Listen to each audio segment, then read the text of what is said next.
అర్హులైన ఏ ఒక్కరు కూడా తప్పిపోకుండా తప్పనిసరిగా ప్రజాపాలన కార్యక్రమం కింద దరఖాస్తు తీసుకోవాలని జిల్లా కలెక్టర్ షేక్ యాస్మిన్ భాషా అన్నారు. బుధవారం పట్టణంలోని వార్డు నెంబర్ 25, 26 జగిత్యాల గ్రామీణ మండలంలోని అనంతారం, తక్కలపల్లి గ్రామాల్లో పర్యటించి అభయహస్తం కార్యక్రమం కింద ప్రజాపాలన దరఖాస్తుల స్వీకరణ కార్యక్రమాన్ని పరిశీలించారు. ఈ సందర్భంగా కలెక్టర్ మాట్లాడుతూ గ్రామాలు, పట్టణాల్లో అర్హత కలిగిన ఏ ఒక్కరు కూడా తప్పిపోకుండా ఈ నెల 6 వరకు దరఖాస్తులు స్వీకరించాలని సంబంధిత ఇన్ఛార్జ్ అధికారులను ఆమె ఆదేశించారు. కుటుంబ వివరాలు తెలిపే దరఖాస్తు ఫారాల్లో దరఖాస్తుదారుని వివరాలు, అభయహస్తం, గ్యారంటీ పథకాలు లబ్ధి పొందడానికి మహాలక్ష్మి, రైతు భరోసా, ఇందిరమ్మ ఇళ్లు, గృహజ్యోతి, చేయుత పథకాల లబ్ధి పొందడానికి నిర్ణీత ప్రొఫార్మాల సూచించిన పూర్తి వివరణ దరఖాస్తుదారు నమోదు చేశారా లేదా అని పరిశీలించాలని, వారి కుటుంబం నివసిస్తున్న ప్రాంతం తదితర విషయాలను తెలుసుకుని లబ్ధి చేకూరే విధంగా దరఖాస్తుదారునికి అవగాహన కల్పించాలని.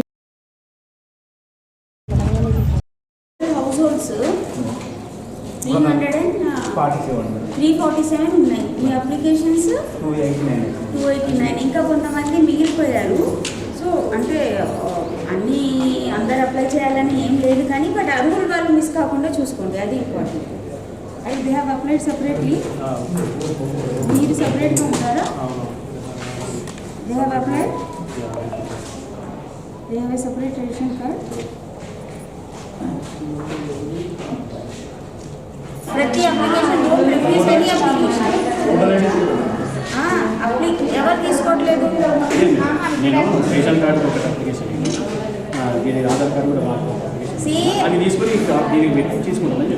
Every application has to be taken. తర్వాత ఏం గవర్నమెంట్ డిసైడ్ చేస్తుందో దాన్ని బట్టి ఉంటుంది, కానీ do not refuse any application.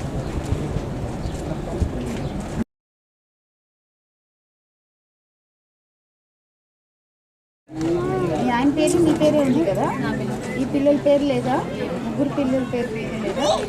So అది మీరు వేరే కాగితం మీద రాసి ఇవ్వండి. Please ensure. భూమి ఉందా?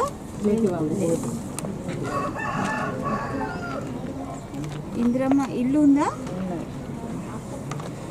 గృహజ్యోతి అంటే ఎన్ని యూనిట్లు కాలుస్తున్నారో దాని డీటెయిల్స్. కరెంట్ బిల్ నెంబర్ ఎలా రాస్తున్నారు? ఇది ఇక్కడ అప్లై చేసుకోవచ్చు మీరు. జాబ్ కార్డు ఉందా? జాబ్ కార్డు లేదా? ఉపాధి హామీది 409632. 1 సరిగ్గా రాయి, మళ్ళీ డేటా ఎంట్రీ అప్పుడు తప్పులు జరుగుతాయి. ఉపాధి హామీ నెంబర్ ఎన్ని ఉంటాయి?